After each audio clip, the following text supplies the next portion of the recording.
একবার যদি শরীর অসুস্থ হয়ে যায়, তখন কিন্তু এমনিতেই থেকে থেকে অসুস্থ হয়ে যায়। তো আমি তো বাসায় রান্নার কাজ ছাড়া অন্য কোনো কাজ করি না।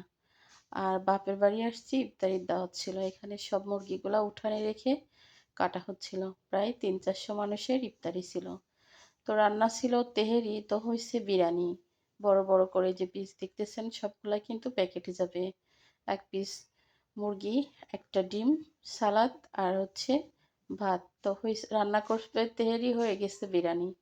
আর সব রকমের ফল ছিল, তরমুজ, চিড়া, কলা, দই আর এগুলা ছিল ইফতারিতে।